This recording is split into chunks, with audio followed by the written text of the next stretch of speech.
بالله من الشيطان الرجيم. بسم الله الرحمن الرحيم. الحمد لله رب العالمين، والصلاة والسلام على أشرف الأنبياء والمرسلين سيدنا محمد وعلى آله وصحبه أجمعين. سبحانك لا علم لنا إلا ما علمتنا إنك أنت العليم الحكيم. أشهد أن لا إله إلا الله وأشهد أن محمدا عبده ورسوله. اللهم صل وسلم وبارك على محمد وعلى آل محمد كما صليت وباركت على إبراهيم وعلى آل إبراهيم في العالمين إنك حميد مجيد. رب اشرح لنا صدورنا ويسر أمورنا واحلل عقدة من لساننا يفقهوا قولنا. ربنا زدنا علما وارزقنا فهما. اللهم أغننا بالحلم وزينا بالعلم وأكرمنا بالتقوى وجعلنا بالعافية. اللهم ارحمنا بالقرآن العظيم واجعله لنا إماما ونورا وهدى ورحمة. اللهم ذكرنا منه ما نسينا وعلمنا منه ما جهلنا وارزقنا تلاوته آناء الليل وأطراف النهار واجعله لنا حجة لنا لا حجة علينا برحمتك يا أرحم الراحمين. الحمد لله رب العالمين. أما بعد. السلام عليكم ورحمة الله وبركاته. Alhamdulillah, syukur kepada Allah Subhanahu Wa Taala kita dapat dipertemukan sekali lagi setelah sekian lama rasanya tak datang untuk kelas tafsir. Lama. Nanti juga mana pergi?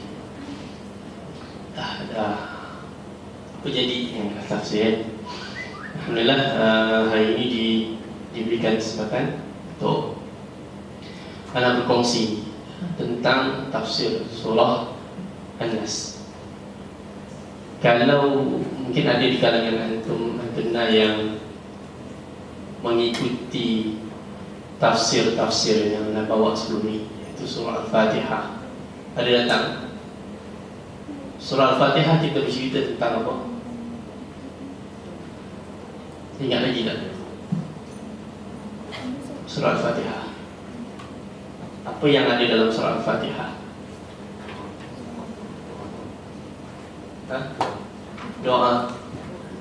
Selain daripada doa, ada beberapa perkara, antaranya adab, kemudian tauhid rububiyah, tauhid uluhiyah. Tauhid rububiyah bila Allah Subhanahu Wa Taala mengisytiharkan, mengajar kita tentang kalimah Alhamdulillah Rabbil Alamin, memperkenalkan zatnya sebagai Rabb. Kemudian sifatnya dengan Ar-Rahman Ar-Rahim yang meliputi segala bentuk kasih sayang. Kemudian diajarkan kepada kita tauhid uluhiyah dalam bentuk mengajarkan kepada kita tentang apa yang sepatutnya kita buat, itu kalimah iyyaka na'budu wa iyyaka nasta'in. Dan hanya kepada Allah SWT kita menyembah, dan hanya kepada Allah SWT kita menyerahkan diri kita, yang bergantung harap. Kemudian Allah mengajarkan kepada kita tentang doa, tentang apa yang nak kita minta kat dunia, iaitu ihdinas siratan mustaqim. Dan Allah bagi tahu apa itu jalan siratal mustaqim. Itu siratal ladzina an'amta 'alaihim. Itu jalan orang-orang yang telah kau yang Allah SWT telah beri nikmat. Dan kalau kita lihat dalam surah yang lain, ditafsirkan, dikupas lagi siapa mereka. Minan nabiyyin, daripada para kehidupan para nabi, was-siddiqin, dan juga orang-orang yang membenarkan janji-janji Allah, wasyuhada, dan orang-orang yang telah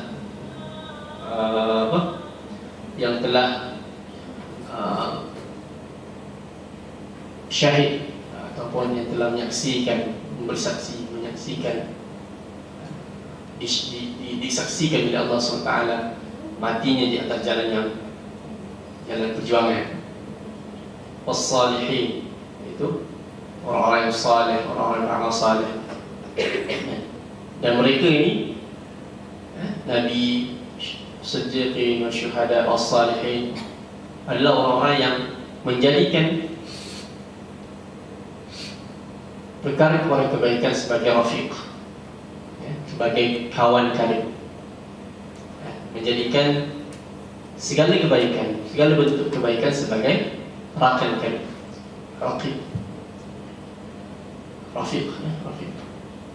Kemudian Allah menjelaskan tentang sempadan yang perlu kita jauhi, iaitu ghairil maghdubi alaihim waladdallin, bukan jalan orang yang apa?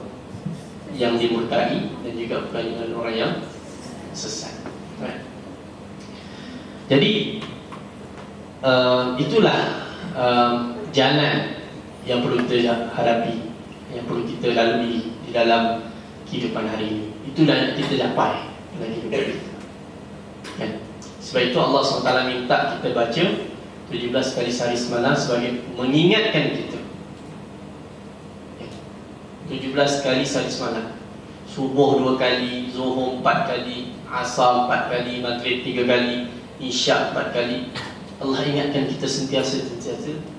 Untuk apa? Untuk kita ingat apa hala tuju kita, apa tujuan hidup kita, apa yang nak kita cari di atas dunia. Maka kita jelas kehidupan kita nak mencontohi siapa? Mencontohi siapa? Rasul. Lagi? As-Siddiqin. Siapa As-Siddiqin? Kehidupan para sahabat. Boleh, anda lebih suka kalau para sahabat dia menterjemahkan. Dia kalau kita lihat sirah sahabat, bagaimana mereka sangat meyakini setiap janji Allah SWT pada mereka. Sehingga kalau kita lihat Abu Bakar As-Siddiq sanggup mengorbankan seluruh hartanya, meninggalkan kepada keluarganya hanya Allah dan Rasulnya. Kenapa? Kerana yakin dengan janji Allah SWT. As-Siddiq yang membenarkan setiap apa yang diwahyukan oleh Allah SWT, dan membenarkan apa yang dibawa oleh Muhammad SAW. Itu juga dengan syuhada, orang-orang yang mati atas jalan perjuangan, dalam medan. Inilah orang-orang yang nak kita contohi kehidupan mereka. Lepas tu kita kena belajar, kena baca sirah. Tak cukup kalau kita baca Quran sahaja, tak. Tetapi bila kita membaca Al-Quran itu, dia menganjurkan kepada kita untuk kita mengulangi, untuk kita membaca sirah-sirah, sirah Nabi, sirah sahabat, dan kisah orang-orang saleh, kisah para syuhada. Dan pada hari ini banyak yang rapat dengan kita sekarang ni, yang kita syahid paling rapat dengan kita sekarang siapa? Kalau orang muda ni, kalaupun dia tidak syahid di akhirat, di dunia, dia adalah syahid akhirat. Siapa? Kisah Ammar. Jadi kita mencontohi bagaimana kisah hidup dia. Orang-orang saleh kita contohi. Tetapi di dalam perjalanan kita mencontohi, kita belajar, kita baca sirah itu, sirah Nabi, kita baca sirah sahabat, kita baca sirah para syuhada, kita baca orang-orang saleh, kita tengok kehidupan mereka. Ini bukanlah satu benda yang mudah untuk kita ikut, kan? Sebab itu datangnya 3 kul. Kalau ayat awal tadi, surah Al-Fatihah adalah surah permulaan. Allah cerita tentang sinopsis apa yang nak disampaikan dalam Al-Quran. Sebab dalam Al-Quran itu diceritakan tentang kisah Nabi, kisah para orang-orang saleh, Luqman contohnya, Uzair orang saleh. Kisah para syuhada, perang Badar, perang Uhud diceritakan dalam Al-Quran. Orang-orang yang as-siddiqin, kisah tentang Abu Bakar ada dalam Al-Quran diceritakan. Itu juga kisah-kisah umat yang dilaknat, umat yang diceritakan di dalam Al-Quran. Tapi akhirnya di hujung Allah SWT tutup dengan 3 surah yang sangat memberi makna kepada kita, yang sepatutnya dia memberi kesan yang begitu mendalam pada diri kita. Jadi bila mana kita menyedari bahawa kehidupan kita memerlukan kepada perubahan, kita perlu kepada jalan hidup kita bukanlah jalan yang kita pilih, tetapi jalan yang Allah SWT tentukan. Betul tak? Kan? Kita berhak memilih, tetapi kalau kita nak selamat, maka kita pilihlah jalan yang Allah tentukan. Allah beri kita akal. Kita beriman ini, hari ini kita beriman, pilihan. Nak beriman tak nak beriman, terpulang pada kita. Tapi kalau tak beriman, jawabnya neraka. Kalau kamu beriman, InsyaAllah syurga. Kan? Cuma bagaimana kita nak beriman, dan bagaimana kita nak menjadi orang-orang yang Allah SWT beri nikmat, sehingga akhirat nanti, bila di hari kiamat Allah SWT memanggil, Ya ayyatuhan nafsul mutmainnah, irji'i ila rabbika radiyatan mardiyah, fadkhuli fi ibadi wadkhuli jannati. Kan kalau ayat itu dibacakan dalam bentuk irama Quran, bacaan Quran, yang itu adalah satu panggilan yang sangat-sangat indah. Ya ayyatuhan nafsul mutmainnah, rasakan kita, irji'i ila rabbiki radiyatan mardiyah, baliklah kamu kepada Tuhanmu dalam keadaan kamu redha dan diridai. Fadkhuli fi ibadi, masuklah kamu ke dalam golongan hamba-hambaku. Hamba tu yang masuk, yang diberi nikmat. Wadkhuli jannati, dan masuklah kamu ke dalam syurga. Tak ada jalan pilihan lain. Kalau kita nak masuk, kalau kita nak menjadi sebahagian daripada orang-orang yang Allah panggil dengan Ya ayyatuhan nafsul mutmainnah, yang memiliki jiwa-jiwa yang tenang. Para nabi tenang, tak gelisah. Orang as-siddiqin, kalau tengok Abu Bakar, Umar, Uthman, Ali, 10 sahabat yang masuk syurga. Kalau kita baca sirah 60 sahabat, mereka tak risau, mereka tak gusar. Kehidupan mereka tenang dengan Allah SWT, dengan janji Allah, dengan jaminan yang Allah SWT berikan kepada mereka.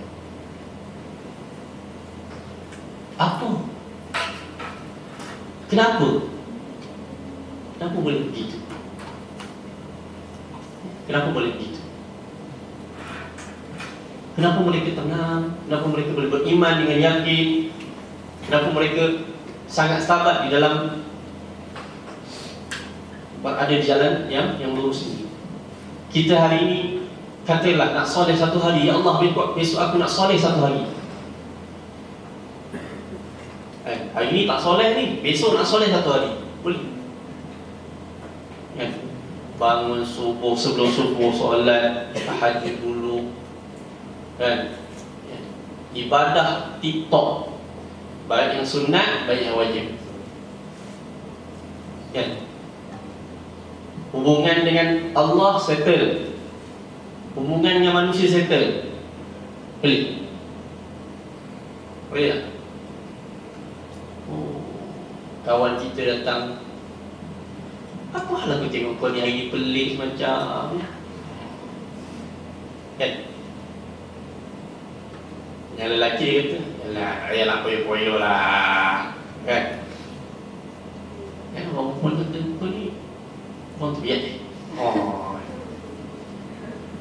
Taklah sekasar tu, kan? Tapi kalau kita tiba-tiba melakukan satu perubahan daripada kebiasaan kita, tiba-tiba kita nak jadi baik, ya.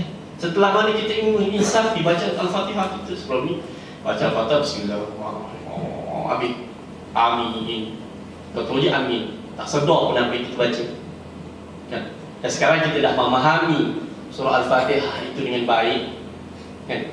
Kita dah menghayati, kita dah sedar bahawa Al-Fatihah yang kita baca 17 kali sehari semalam adalah satu dorongan, satu peringatan untuk kita untuk kita sentiasa berusaha mengejar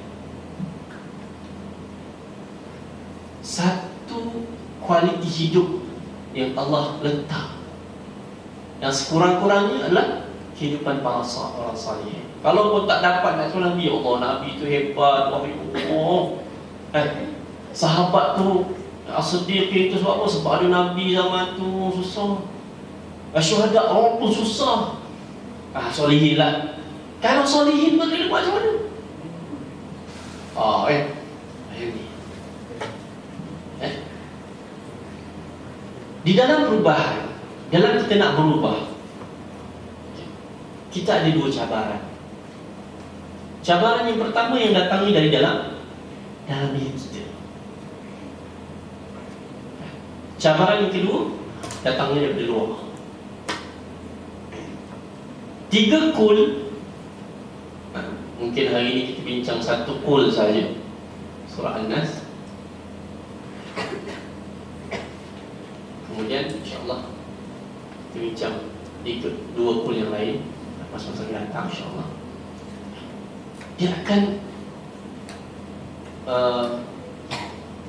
menceritakan kepada kita, memberi rahsia bagaimana kita nak menghadapi cabaran-cabaran daripada luar. Jadi Allah SWT ajarkan, Qul a'udhu bi rabbin nas. Katakanlah wahai Muhammad, katakanlah wahai manusia, katakanlah wahai muslim. Kan? Walaupun ketika itu katakanlah wahai Muhammad, tetapi kita kena meyakini bahawa kalimah yang Allah, Quran yang Allah sampaikan itu juga untuk kita. Janganlah ini untuk Muhammad, ya, tetapi teguran itu juga. Cuma janganlah sampai jadi macam apa tu, nabi orang lain itu kan.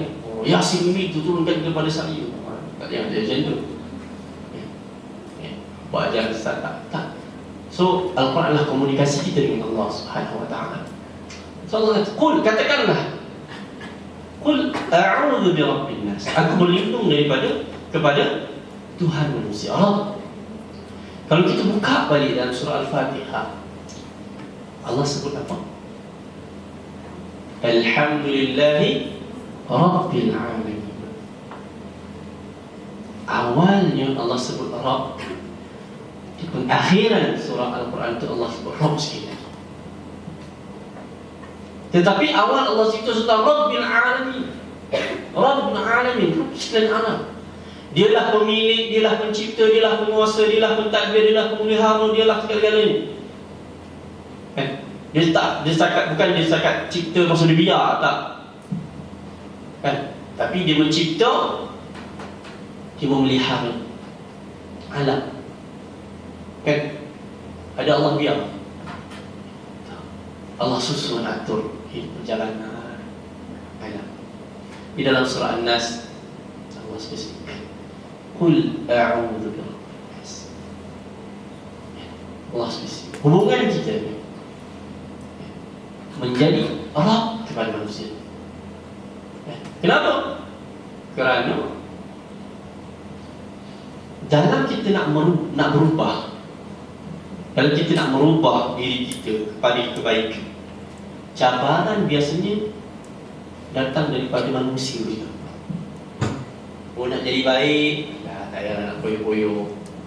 Baru nak jadi baik, baru nak puasa sunat, kan? Ni dah masuk, ni dah jadi akhir kan? Nak masuk Rejab, Syakban kan? Rejab, Syakban dah mula nak puasa banyak kan? Kenduri sana, kenduri sini, orang nak belanja tu lah, nak belanja ni lah, macam-macam. Baru nak berubah, nak solat sunat lebih sikit, nak tilawah lebih sikit, macam-macam halangan-halangan yang akan kita hadapi. Maka membaca kenapa? Yang menguasai manusia, kita, orang sekeliling kita, siapa? Allah. Dialah pemilik, dialah pencipta kita, dialah penguasa kita, dialah pemilik diri kita, dialah yang mengatur mentadbir diri kita. Hati-hati kita ni juga dialah.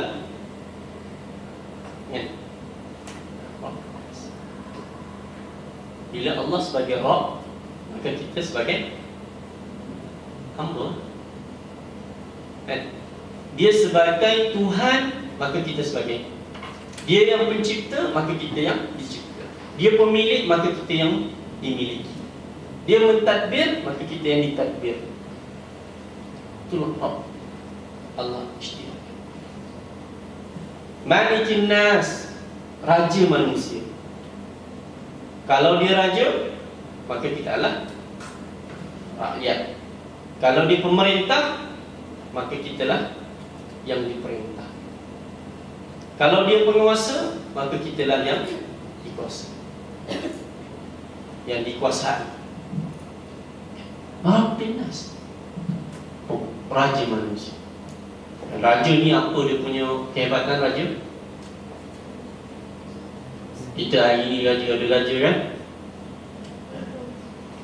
Cukuplah walaupun raja berperlembagaan, tetapi cukup memberi kesan kepada kita. Daulatnya, daulat tuanku, ni Rab, Malikin nas, raja seluruh manusia. Di atas raja manusia itu ada lagi raja. Siapa? Allah. Kalau manusia mengaku dia ini dia raja, maka ada raja di atas raja. Ada sultan di atas.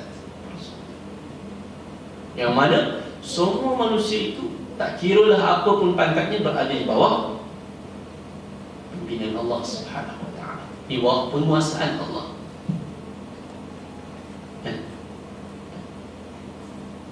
Kemudian Allah sambung, ilahin nas. Dah sebut Rabb dalam surah Fatihah, ada kan Rabb kan? Maliki yaumiddin, Malikin nas. Tutup dengan nas. Ilahin nas. Allah tak sebut ilah. Wa iyyaka nasta'in, itulah tauhid uluhiyah. Ya. Ilah, apa dia ilah? Apa dia ilah? Yang disembah lagi, yang diabdikan diri lagi, yang dicintai lagi, yang diletakkan segala pergantungan. Iyyaka wa iyyaka nasta'in, ya. Lagi sekurang-kurangnya ada 5 maksud ilah. Yang pertama apa? Disembah. Yang kedua, yang diibadati, yang diabdikan diri. Apa beza disembah ataupun yang diibadati dengan pengabdian diri? Apa bezanya?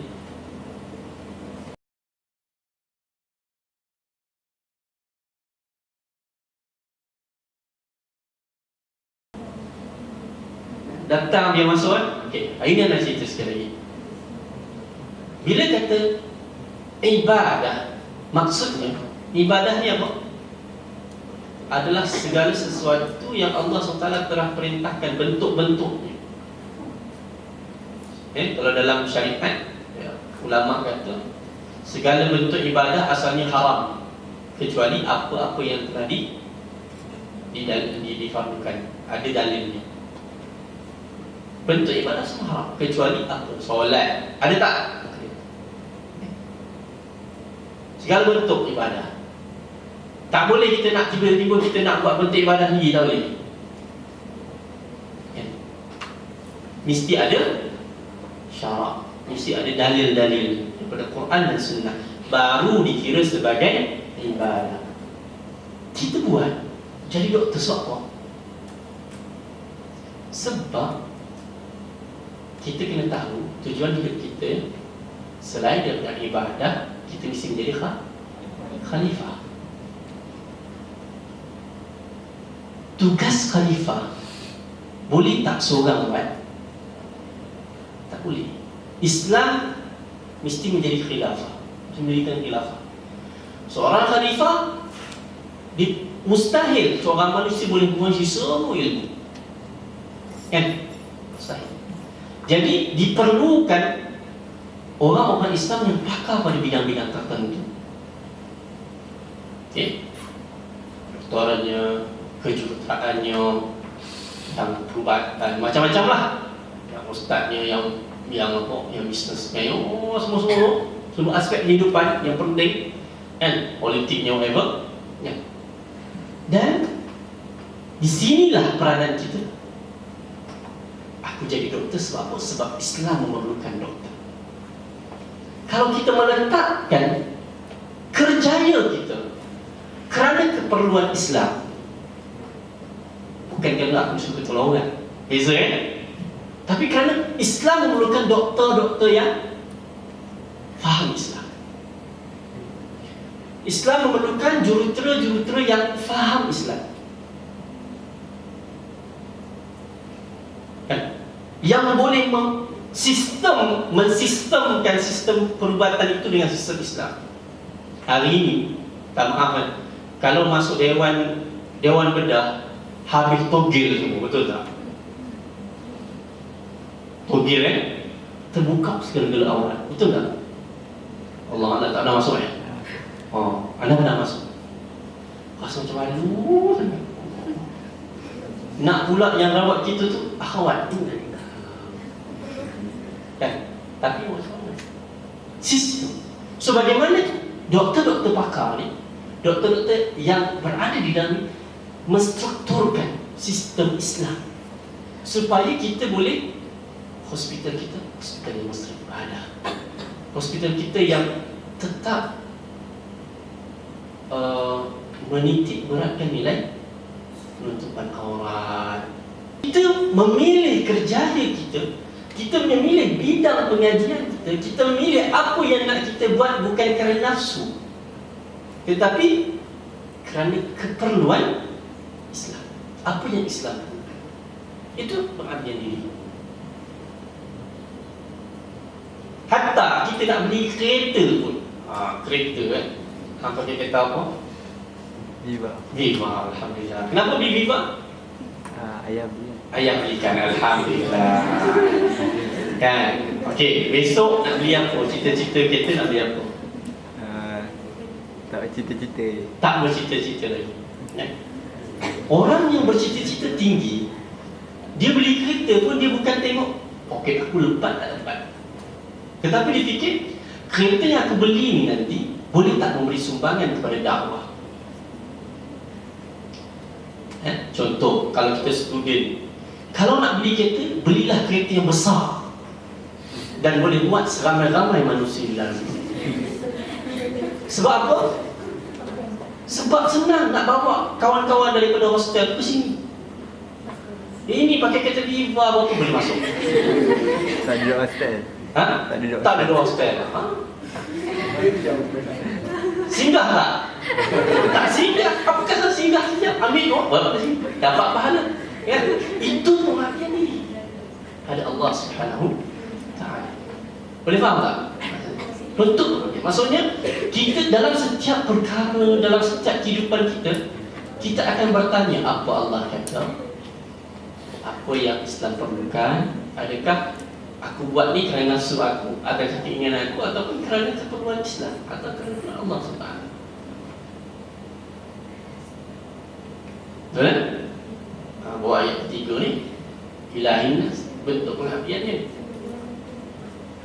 So lepas ni kalau nak beli kereta, kan pastikan beli kereta yang besar. Kalau nak beli buat Toyota, beli Alphard. Itu okey lah, boleh masuk semua orang. Kosong. Bukan sebab nak ni, sebab nak jalan. Tapi Alphard pun tak boleh masuk ramai orang. 3, 2, 5, depan 2, 7 orang. Sama dengan Alza, lebih kurang je. Beli high ace.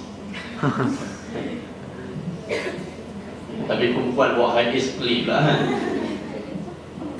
Toyota van high ace buat van tilang tu kan, tahu kan? Beli Serena tu kan, beli besar-besar. Sebab apa? Sebab kita nak bawa orang lain. Duit pinjaman kan banyak pinjaman, duit tajaan kan banyak. Kalau ada lah, ikut kemampuan. Tapi kita fikir kalau tak mampu tak apalah, Viva pun jadilah kan? Viva pun jadilah. Viva boleh masuk berapa orang? 5, jadikan 6. Adalah maksudnya ikut keturunan. Kalau jalan jauh takkan 6 orang kan, 4 orang pun dah semua. So maksudnya kita berfikir, kita buat kerana Allah, bukan kerana nafsu kita. Itu bentuk kami. dalam setiap perkara. Sebab apa? Sebab setiap apa yang Allah kurniakan kepada kita ada tujuannya, betul tak? Allah sebut apa? Walladzi ja'alakum ma fil ardi jami'an. Dialah yang menjadikan apa yang ada di bumi ini adalah untuk kamu, untuk manusia. Untuk apa Allah bagi? Selepas Allah sebut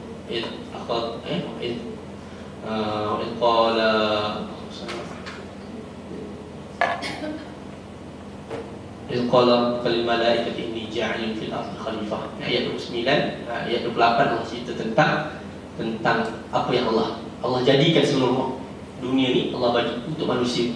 Kemudian lepas Allah cerita tentang khalifah. Soalan nak menunjukkan bahawa apa yang Allah beri pada kita hari ini adalah tujuannya adalah untuk tujuan kekhalifahan tadi, melaksanakan tugas kita sebagai seorang khalifah. So, gunakan setiap apa yang ada kan untuk tujuan handphone, kamera, pen, apa-apa lah, gunakan untuk tujuan dekatkan Allah. Yang ketiga adalah cinta. Cinta pada Allah SWT. Tak apalah, yang itu kita mungkin sembang lain. Jadi ilahi nas, kan? Dialah penguasa, dialah tempat peribadatan dan sebagainya, kan?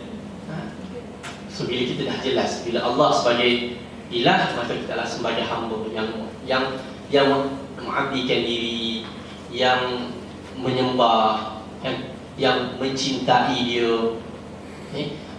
yang meletakkan pergantungan kepadanya, yang undang-undang kehidupan kita hari ini, cara pemakaian kita, cara pergaulan kita, cara kita bermuamalah antara lelaki perempuan, cara kita muamalah dengan jual beli dan sebagainya, itu diatur oleh Allah Subhanahu wa Ta'ala.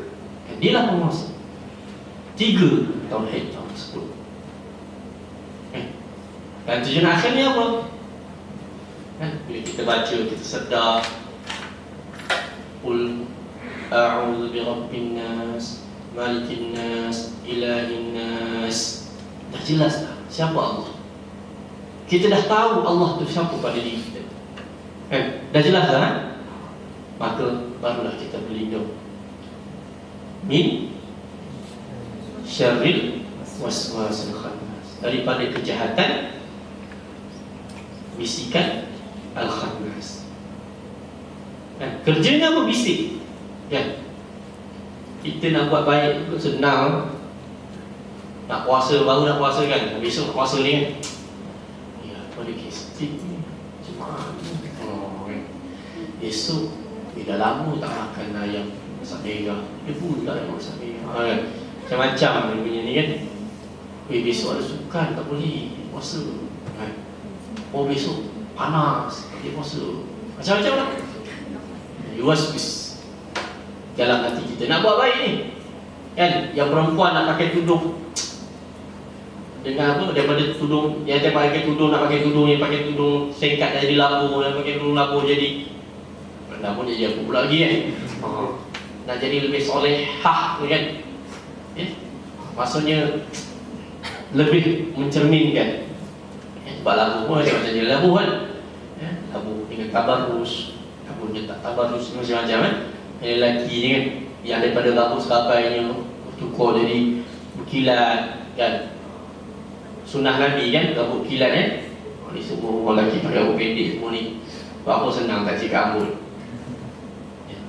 Pakai kopiah, apa sebab apa pakai kopiah? Senang tak cik rambut. Kalau itulah tujuannya, tak dapat pahala. Kan? Nabi, dikisahkan, dikatakan Nabi itu rambutnya berkilat, kan? Disisir rapi, dan belah tengah, kan? So kalau orang yang tak boleh belah tengah, tak apalah, belah lah rambut yang boleh belah, kan? Sebab nak sikap sunnah Nabi, kan? Jadi nak buat kebaikan ni waspis macam-macam, kan? Waspis macam mana, kan? Jadi yang memberikan kekuatan kepada kita siapa? Allah SWT, kan? Sebab itu kalau baik tu orang Melayu lah, sebelum solat dia baca Quran sebenarnya, betul lah. Sebab apa? Sebab nak hilangkan waswis. Tapi tak juga, Bila solat tu tengah kunci, tengah matlak tak masak lagi, sermon tak selesai lagi. Kan? Sebab apa? Sebab bila dia baca Qul a'udzu birabbin nas, dia tidak menghayati. Bila dia baca Al-Fatihah tadi dia tak faham. Bila dibaca pergerakan setiap solat dan sebagainya itu tidak ditadaburi, dihayati benda itu. Jadi salah. Dan sebab itu, kan? Bila kita dah jelas siapa Allah Subhanahu Wa Taala, Allah sebagai Rabb, Allah sebagai Malik, Allah sebagai ilah manusia, kan? Maka kita meletakkan pergantungan harapan kita kepada Allah terhadap Yuwaswis Al-Khannas itu, insya-Allah 100% yakin kita pada Allah. Kan? Bisiklah datang macam mana pun bisikan Allah.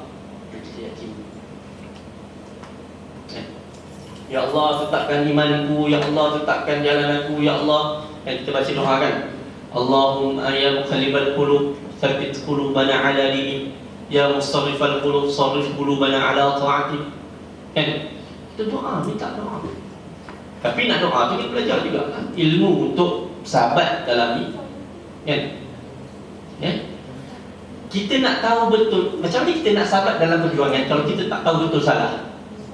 Sebab itu di dalam kita nak letak duduk ni betul tak betul ni, kan solat aku betul tak, belajarlah dulu. Lepas belajar yakin dan sebagainya, Yuwaswis hilang dah. Maksudnya antara doa dengan usaha kena buat dulu sama-sama. Kan? Belajar kemudian baru. Kan? Maksudnya kita tidak boleh tawakal membabi buta. Dan tak ada ilmu solat, maksud betulan ikut, tak jadilah. Kan? Ada jenis orang ambil wuduk terkentut, ada wuduk terkentut. Ini solat je lah. Bolehlah. Ni usurat kiranya ni, kan? Dia tak pergi merujuk pada ustaz, tidak merujuk pada ustazah. Pasal hati dia, salah ke tak salah? Salah, tak salah, kau solat balik lah. Jadi Yuwaswis lah. Sebab apa tak ada ilmu? Sebab tu pergi berilmu dulu, belajar. Lepas dah sahabat, dah tahu yang hak dengan yang batil, membezakan antara yang hak batil. Kalau Yuwaswis juga, itu Allah punya kerja. Dan okay? Belajar, cari kebenaran, minta kepada Allah. Iyyaka na'budu wa iyyaka nasta'in. Ihdinas siratal mustaqim tadi, kan? Sebab Nabi belajar, Nabi menuntut ilmu, para sahabat menuntut ilmu, para syuhada menuntut ilmu, kan? Barulah pergi tahu mana jalan. Sahabat nak pergi perang Badar. Perang Badar, kalau kita lah agak-agak duduk pada zaman itu, kita pergi perang tak? Boleh tentu. Sebab apa? Sebab kalau sirahnya, para sahabat keluar bukan dengan perang, persediaan perang, tak. Mereka pergi untuk menghalang kafilah dagang yang perginya dengan cerita buat apa? Adalah bawa senjata 2-3 kan. Yang lain buat pelepah kurma lah, apalah kan. Baca sirah. Maksudnya bukan dalam bentuk, tetapi tiba-tiba kena perang. Agak-agak kalau tak yakin pada La ilaha illallah Muhammad Rasulullah, kalau tidak yakin pada Allah ketika itu, kita duduk kat situ tak? Para sahabat duduk situ tak? Gila, orang tu 10,000 kan? Umat Islam apa? 317 orang, 313 lawan dengan 1,000.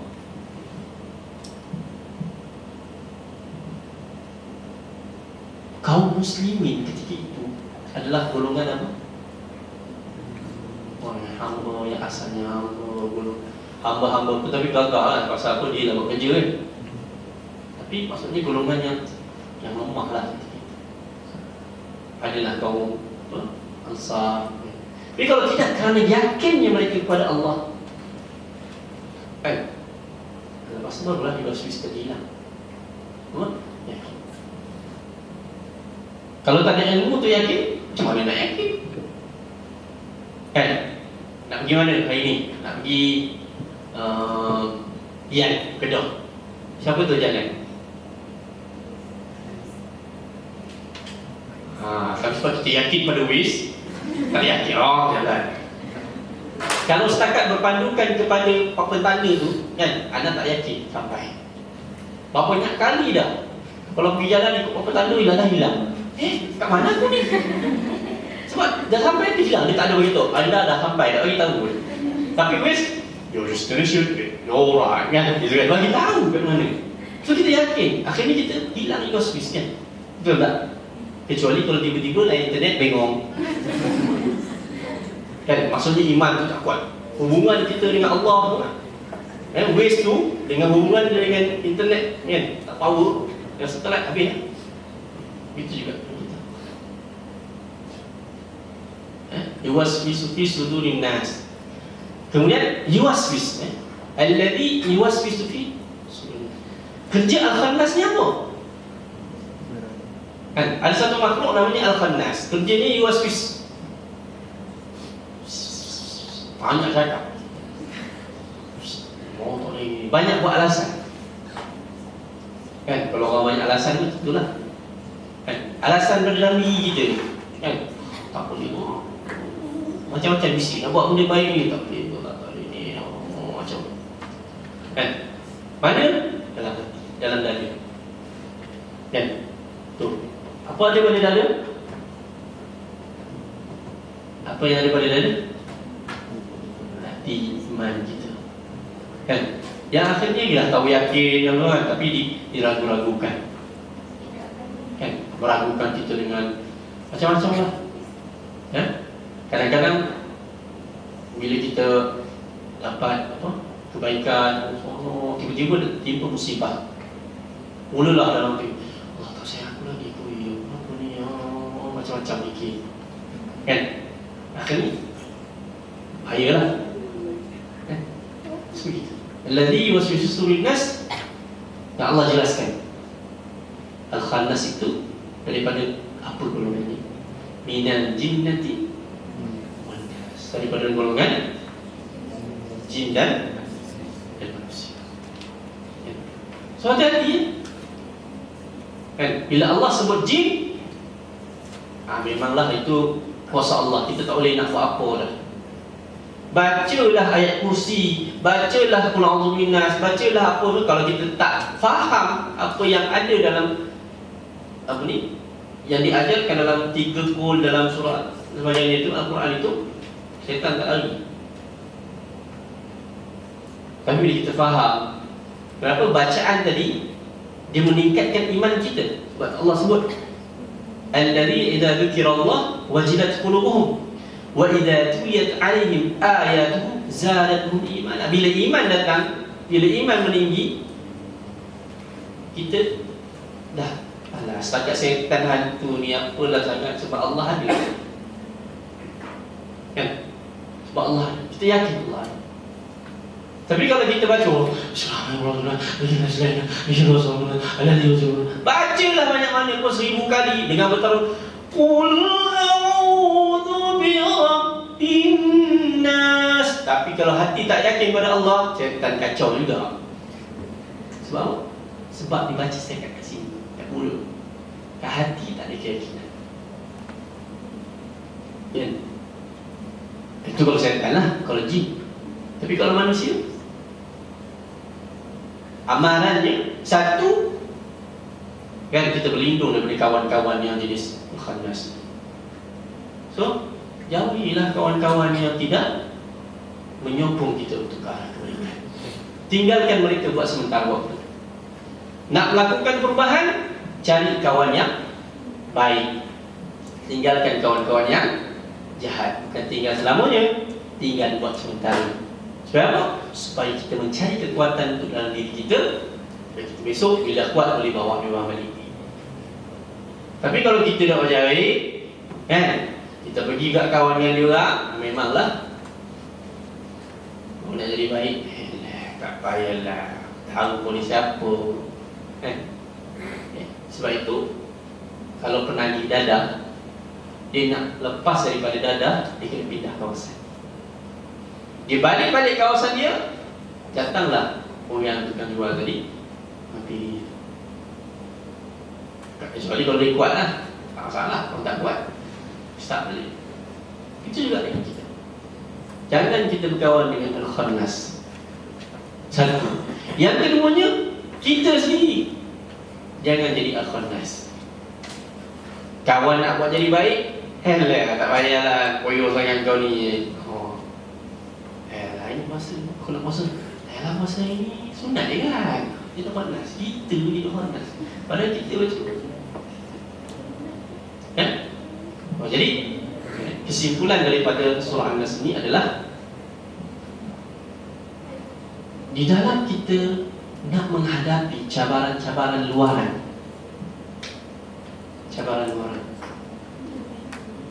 kan?